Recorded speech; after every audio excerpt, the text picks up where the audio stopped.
Mining sector, steel sector और automobile sector में generally India में आता है। सेक्टर में देश में हम लोग ज़्यादा कंट्रीब्यूट करने के बावजूद हम लोगों के राज्य में फॉरेन डायरेक्ट इन्वेस्टमेंट कम आ रहा था। तो इसलिए एक मुख्य कारण ये भी हो सकता है कि पूर्व में इस तरह का हाई लेवल डेलीगेशन 2016 के बाद झारखंड छोड़िए मतलब पूरे किसी भी देश में विजिट नहीं किया है। तो एक विजिबिलिटी का कमी हो गया। मैं कोई विशेष नाम नहीं लेना चाहता हूँ, लेकिन आप भी न्यूज़ कवर करते हैं तो देश के कई सारे ऐसे राज्य हैं, ऐसे मुख्यमंत्री महोदय हैं, ऐसे हाई लेवल डेलीगेशंस हैं जो सालों में 4-5 विजिट इस तरह का करते हैं। तो एक तरह का विजिबिलिटी की कमी होना भी एक इम्पॉर्टेंट मैं मानता हूँ कि ड्रॉबैक है। तो इसी एनालिसिस के तहत हम लोग लुक ईस्ट और लुक वेस्ट दोनों तरफ पॉलिसी हम लोग बनाए हैं, क्योंकि विगत विजिट 2016 में यूएस और कनाडा में हुआ था। तो जो भी कारण वहाँ से ज़्यादा इन्वेस्टमेंट हम लोगों को जो आशाजनक नहीं आया, तो हम लोग यूरोप का भी हम लोग वहाँ हम लोग फोकस नहीं कर पाए। और DPIIT के स्टैटिस्टिक्स के तहत भी हम लोगों को यूरोप से ही 98% हम लोगों को इन्वेस्टमेंट आया था। तो इसीलिए यूरोपियन कंट्रीज़ पे हम लोगों का प्राथमिकता रहा। कुछ देशों में फोकस किए, वहाँ अभी चुनाव हो रहा है, कहीं स्थिति इतना कंड्यूसिव नहीं है इन्वेस्टर सबमिट करने के लिए, तो वहाँ के एम्बेसीज से हम लोग संपर्क किए। तो जो पॉजिटिव रिस्पांस जहाँ मिला, वैसे देश स्पेन और स्वीडन में हम लोगों का टीम विजिट किया। एक सदर्न पार्ट ऑफ यूरोप में है, एक नॉर्दर्न पार्ट ऑफ यूरोप में है। तो इसी तरह हम लोग ईस्टर्न साइड भी जापान, ताइवान और ऑस्ट्रेलिया को भी हम लोग अभी इन्वेस्टमेंट डेस्टिनेशन के रूप में आइडेंटिफाई किया है। संभवतः फ्यूचर में इस तरह भी हम लोग कार्यक्रम करेंगे। इसके साथ साथ कई सारे इसमें इम्पोर्टेंट फैक्टर्स हैं, जैसे स्टील, मेटलर्जी, माइन रिक्लेमेशन, इस सब पे प्रोजेक्ट्स हम लोग लेने के उद्देश्य के साथ वहाँ गए। स्पेन विशेषकर अभी 2026 साल जो है इंडिया और स्पेन के बीच में एक विशेष साल के रूप में मनाया जाएगा। बायलैटरल रिलेशंस का 75 ईयर्स कंप्लीट होने के विशेष अवसर पर 2026 इंडो स्पेनिश कोलैबोरेशन ईयर के रूप में हम लोग मनाते हैं। तो एम्बेसी से भी काफ़ी पॉजिटिव रिस्पांस हम लोगों को मिला, क्योंकि आप जानते हैं कि डिफेंस सेक्टर में भी स्पेन इंडिया में इन्वेस्ट कर रहा है।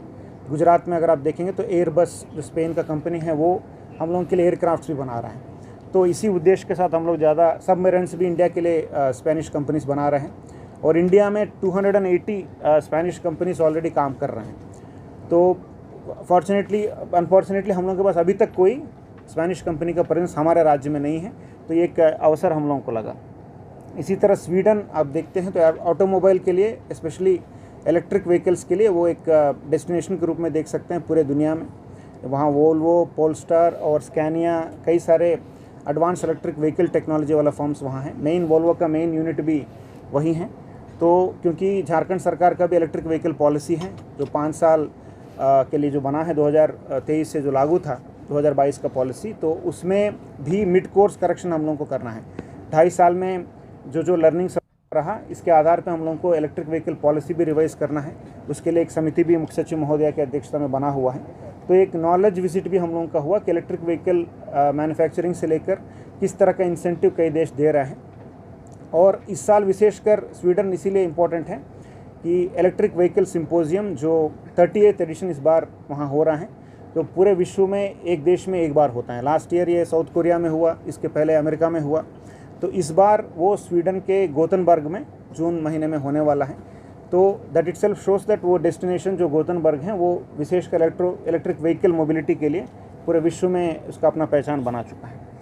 तो इसी उद्देश्य के साथ हम लोग विजिट किए। तो 5-6 उद्देश्य हम लोगों का मेन था, other than attracting foreign investment leads, green technology partnerships को एक्सप्लोर करना, वहाँ के बेस्ट प्रैक्टिसेस से जितना सीख सकते हैं वो सीखना, और joint venture technology transfer partnership के लिए भी कुछ आगे कदम रखना, और इन्वेस्टमेंट अपॉर्चुनिटीज़ को प्रेजेंट करना। झारखंड का इन्वेस्टमेंट पॉलिसी ऑलरेडी है JIPPP, और इसके साथ साथ EV पॉलिसी हैं, कई सारे इन्वेस्टमेंट पॉलिसीज़ हमारा है। पॉलिसीज़ प्रेजेंटेशंस करना भी इसमें उद्देश्य रहा, और एक वहाँ के पब्लिक के साथ भी कल्चरल रिलेशनशिप बनाने का भी हम लोगों का एक प्रयास रहा। वहाँ इंडियन डायस्पोरा के साथ भी माननीय मुख्यमंत्री जी के अध्यक्षता में डेलीगेशन कई बार मीटिंग किया। तो वहाँ जब इंडियन डायस्पोरा के साथ हम लोग इंटरेक्ट करते हैं, क्यों टेंट को रिसीव किए हैं, बट विल सी क्या इसमें डिस्कशन हम लोग कर सकते हैं। इसी के साथ साथ यूनियन गवर्नमेंट, वहाँ के जो हमारे राज्य के लिए गवर्नर साहब होते हैं महोदय, तो राज्यपाल महोदय तरह वहाँ कैटलोनियन गवर्नमेंट में भी एक वहाँ के प्रतिनिधि होते हैं सेंट्रल गवर्नमेंट के, तो उनके ऑफिस के सभी पदाधिकारी, इसी के साथ साथ वहाँ के कई सारे मिनिस्टर्स भी माननीय मुख्यमंत्री महोदय के साथ मुलाकात किए। उनका भी यही रहा कि नॉट जस्ट झारखंड, माननीय मुख्यमंत्री जी भी पूरे देश को एक इन्वेस्टमेंट डेस्टिनेशन के रूप में डेवलप करने के लिए उनसे अनुरोध किया। At the same time Jharkhand को विशेषकर प्राथमिकता देने के लिए उन्होंने अनुरोध किया। इसके बाद वहाँ के चैम्बर ऑफ कॉमर्स भी प्रतिनिधि भी मुख्यमंत्री जी से अपॉइंटमेंट लेकर उनसे मिले हैं, तो उनका भी यही रहा कि एक लगातार एक संपर्क बनाए रहें, और उनका ये भी रिक्वेस्ट किया कि यहाँ के चैम्बर ऑफ कॉमर्स के प्रतिनिधियों का कॉन्टैक्ट्स भी उन्होंने मांगा। तो संभवतः वहाँ के स्पेनिश कंपनीज यहाँ जो विज़िट करेंगे, कलकत्ता विज़िट करेंगे या रांची विज़िट करेंगे, इसी के साथ वो चाहते हैं कि यहाँ के चैम्बर भी वहाँ कुछ मूवमेंट करे, ताकि एक अच्छा संबंध दोनों राज्यों के बीच में, दोनों कैटलोनिया राज्य और के बीच में बने रहे। इसके उपरांत एक फिरा बार्सिलोना एक एग्जीबिशन एवेन्यू डेवलपर हैं, एक बड़ा इंस्टीट्यूशन है बार्सिलोना में। ये कैटलोनियन गवर्नमेंट और बार्सिलोना म्यूनिसिपैलिटी का बॉडी है, वहाँ के चैम्बर का पार्टनरशिप, एक तरह का सरकारी संस्था है जो बहुत बड़ा एग्जीबिशन सेंटर्स बना के अभी बार्सिलोना में काम कर रहे हैं। विश्व में कई सारे देशों में इनका प्रोजेक्ट्स अभी चल रहे हैं। तो एस्टिमेटेड उनके जो प्रेजेंटेशन सामने किया गया, उनका ये कहना था कि बार्सिलोना में कोई कई सारे माइंस नहीं होने के बावजूद, कोई मैन्युफैक्चरिंग नहीं होने के बावजूद, वहाँ प्रति साल 4 बिलियन यूरोस, माने आप काउंट करेंगे तो 36,000 करोड़ रुपया के बराबर हर साल वहाँ केवल एग्जीबिशंस करने से आता है। 35,000 लोगों को नौकरी इसी में मिलता है। तो कैसे बार्सिलोना जैसे शहर, एक अच्छा वेदर छोड़कर वहाँ बहुत सारे प्लस पॉइंट्स नहीं हैं, इसके बावजूद वो कितना अच्छा तरीके से एग्जीबिशन टूरिज़्म के रूप में उस डेस्टिनेशन को कैसे वो 30 ईयर्स में डेवलप किया है, उसके बारे में पूरा प्रेजेंटेशन उन्होंने दिया। और इसमें एक काफ़ी हम लोगों के लिए एक खुशी की बात यह है कि फिरा बार्सिलोना कई राज्यों में ऑलरेडी, यूएसए में भी इनका प्रेजेंस है, मेक्सिको, कतार, चिली, सऊदी अरेबिया, कोलंबिया में भी इनका एग्जीबिशन एवेन्यूज़ का प्रोजेक्ट्स अभी ऑनगोइंग है, कुछ जगह कंप्लीट हुआ है। तो वो झारखंड में भी स्पेशली रांची में, क्योंकि वो eastern part of the country में वो काफ़ी रिसर्च कर चुके हैं, उनको लैंड की आवश्यकता है 20 से 25 एकड़ एग्जीबिशन एवेन्यू बनाने के लिए। तो चाह रहे हैं कि ऐसे कोई जॉइंट वेंचर, ऐसे कोई प्रोजेक्ट हम लोग बना दें जिसमें झारखंड सरकार भी इसमें ओनरशिप लेगी, जिसमें फिरा बार्सिलोना भी उसको मेंटेन करने से लेकर इन्वेस्टर्स को लाने की काम करेगी। तो ये जॉइंट वेंचर एक बड़ा एग्जीबिशन हब के रूप में रांची को डेवलप करने के लिए काम करेगा। तो प्रपोज्ड इन्वेस्टमेंट इनका 120 मिलियन यूरोस से 170 मिलियन यूरोस, क्योंकि वो लैंड और स्कोप देखने के बाद ही वो उस पर एग्जैक्ट अमाउंट ऑफ उसका जो इन्वेस्टमेंट है उस पर आएंगे। But minimum 120 million Euros invest करने के लिए उन्होंने हमको लेटर ऑफ इंटेंट मुख्यमंत्री महोदय को सौंपे हैं। और ये खुशी की बात है कि उसमें ऑनरेबल एम्बेसडर महोदय के उपस्थिति भी रहा, उन लोगों को मिला है। तो ज़रूर इसमें, क्योंकि आप ताज होटल का भी आप एक स्ट्रक्चर ऑलरेडी देखे झारखंड में, जहां जीआरडीए से हम लोग एक लैंड देते हुए उनको एक पार्टनर के रूप में उस ऑर्गेनाइजेशन के साथ हम लोग भाग बने। तो इसी लाइन पे हम लोग इसमें भी जॉइंट वेंचर की तरफ हम लोग आगे बढ़ सकते हैं। इसमें JIDCO, Jharkhand industrial infrastructure development corporation को इसमें आने के लिए उन्होंने रिक्वेस्ट किया है। इसके साथ साथ वहाँ मैड्रिड में एक काफ़ी बड़ा इन्वेस्टर समिट हम लोगों का हुआ। कई सारे Spanish companies, Spanish departments, commercial organisations के साथ हम लोगों का डिस्कशंस हुआ। कंपनीज़ का लिस्ट भी आपको दिया गया है।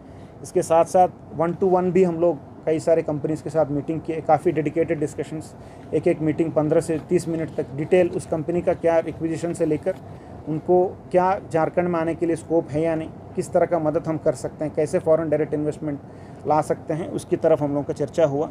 इसमें भी कई सारी कंपनी ऑलरेडी पॉजिटिव रिस्पॉन्स हम लोगों को दिया। फॉर एग्जांपल जिट्रॉन एक कंपनी है जिसका प्रेजेंस दिल्ली में है, 150 एम्प्लॉयज़ वहाँ हैं, they are planning to relocate. तो झारखंड में दूसरा राज्य में जाने के लिए वो खोज रहे हैं। तो अब लकी ये हुआ हम लोगों का कि हम लोग वहाँ गए, तो वो प्रपोज़ल हम लोगों को दिया है कि हम लोग अगर आके जाकर देखेंगे, हमको अच्छा लगा तो हम आपके पास आएंगे।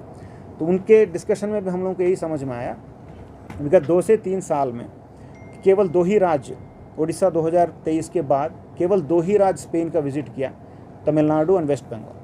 तो ज़्यादा से ज़्यादा एडवांटेज यही है कि जो स्टेट्स अब एक स्ट्रेटजी के रूप में काम, कैटलोनियन गवर्नमेंट के सपोर्ट के साथ। कैटलोनिया वहाँ का स्टेट है, जैसा कि झारखंड हमारा हुआ, वहाँ कैटलोनिया स्पेन का एक स्टेट है। कैटलोनियन गवर्नमेंट के सहयोग से हम लोग गावा माइंस का भी विज़िट किया। वो पुराने माइंस हैं, उसको कैसे वो एक इंडस्ट्रियल एक एजुकेशनल हब के रूप में उसको कैसे डेवलप किया है, माइंस टूरिज़्म के रूप में कैसे इसको डेवलप किया है, उसके बारे में सभी डेलीगेशन के सदस्य वहाँ का स्टडी किया है। तो इससे काफ़ी उपयोगी हम लोगों को साबित हुआ। विशेषकर झारखंड का पुराने माइंस तो हैं ही, टूरिस्ट साइट में हम लोग डेवलप कर सकते हैं, बट एक यूनिक जियोलॉजिकल फॉर्मेशन भी हम लोगों का चाईबासा में है। तभी जियोलॉजिकल रिसर्च कहता है कि धरती से जब पानी से पहला जो भूखंड जो निकला है वो हम लोगों का चाईबासा क्षेत्र है, जो पश्चिमी सिंहभूम है। इसीलिए इतना जियोलॉजिकल डाइवर्सिटी, वहाँ इतने सारे मिनरल्स हम लोगों को मिलता है। तो उसी पे मुख्यमंत्री महोदय भी यही किए कि उसमें क्या हम लोग कोई ऐसा जियोलॉजिकल म्यूजियम डेवलप कर सकते हैं जिसमें इस तरह का हम लोग एक इन्वेस्टमेंट करते हुए। तो इस पर कुछ अच्छा वहाँ लर्निंग हम लोगों को मिला। इसके बाद स्पोर्ट्स ऑर्गेनाइजेशन के साथ वहाँ कॉन्सुलेट जनरल ने हम लोगों को मिलवाने के कार्यक्रम किया, जिसमें जो यूरोप का सबसे बड़ा स्पोर्ट्स स्टेडियम है, तो 1 बिलियन यूरो के कॉस्ट से वहाँ बार्सिलोना में जो बन रहा है, उसका कंस्ट्रक्शन से लेकर उसका फाइनेंसिंग तक किस तरह का प्राइवेट एंटरप्राइज को मोटिवेट करते हुए कैसे वो स्टेडियम को बनाया है, और क्लब का क्या ऑर्गेनाइजेशनल स्ट्रक्चर है। जैसे हम लोगों के भी JSCA हैं, कई सारे स्पोर्ट्स ऑर्गेनाइजेशंस हैं, उसमें किस तरह का उन लोगों का जो गवर्नेंस व्यवस्था है, कैसे बोर्ड बनता है, बोर्ड कैसे फाइनेंसिंग रेज करता है, कैसे स्पोर्ट्स इंफ्रास्ट्रक्चर डेवलप करते हैं, वहाँ से लेकर यहाँ का जो टैलेंट है, क्योंकि बारसा का ऐसा है कि वो हॉकी में भी उनका टीम्स है, वुमेन टीम है, कई सारे स्पोर्ट्स में उन लोगों का कोचेस रहते हैं। तो बारसा का जब भी वो इंडिया आते हैं तो उनका दिल्ली, मुंबई, बेंगलुरु में उन लोगों का स्पोर्ट्स कैंप्स होता है, जहाँ जो टैलेंटेड यूथ हैं उनको वो सेलेक्ट करते हैं। तो इस बार हम लोग विशेषकर अनुरोध किया, क्योंकि एक सेंटर एस्टेब्लिश करने के लिए काफ़ी स्ट्रॉन्ग रिलेशन होना चाहिए, बार बार हम लोगों का विजिट्स होना चाहिए वहाँ। तो पहला विजिट हुआ तो हम लोग कम से कम एक कैंप हम लोगों का रांची में ऑर्गेनाइज करने के लिए उनसे अनुरोध किए, तो बारसा पॉजिटिवली रिस्पॉन्ड किया। इसके बाद हम लोग यहाँ से लीड लेकर उनसे अप्रोच करेंगे।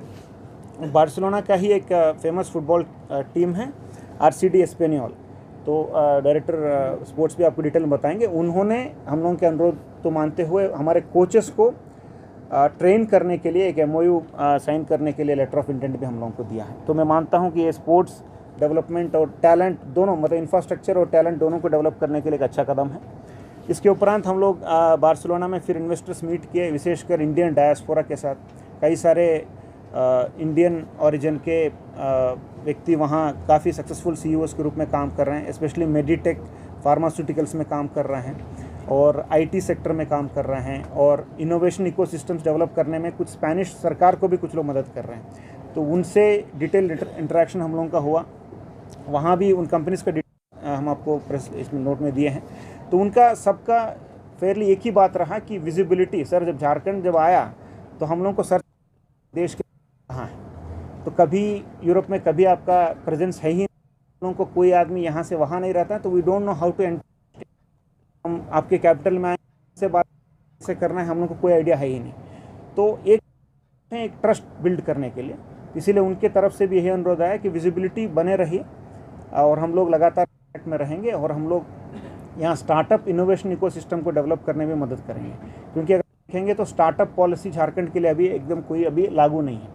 इसमें भी कई सारे इनपुट्स वहाँ से हम लोग लिए हैं। जो कोई नया एंटरप्रेन्योर कोई स्टार्टअप करना चाहते हैं, very innovative R&D research point से कोई अगर रिसर्च करना चाहते हैं, तो उसके लिए फाइनेंसिंग के लिए सपोर्ट करने के लिए कोई हम लोगों के पास स्टार्टअप पॉलिसी अभी एक्टिव नहीं है। तो स्टार्टअप पॉलिसी बनाने में भी कई सारे इनपुट्स उन लोगों से हम लोग को मिला है। तो इसी के साथ साथ वहाँ पब्लिक के एक टेस्ला ग्रुप है, वो बैटरी मेकिंग कंपनी है। Don't confuse it with Tesla of American group. वो टेस्ला दूसरा व्हीकल्स बनाता है, इलेक्ट्रिक व्हीकल्स। ये बैटरीज बनाने वाला कंपनी है, अर्लियर टेस्ला ग्रुप। तो यूरोप में एक्टिव है। तो उनके रोमेनिया में एक प्लांट उनका ऑलरेडी अंडर कंस्ट्रक्शन है। तो उसके बारे में उन्होंने एक प्रेजेंटेशन भी डेलीगेशन के सामने दिया, और उनका ऑफर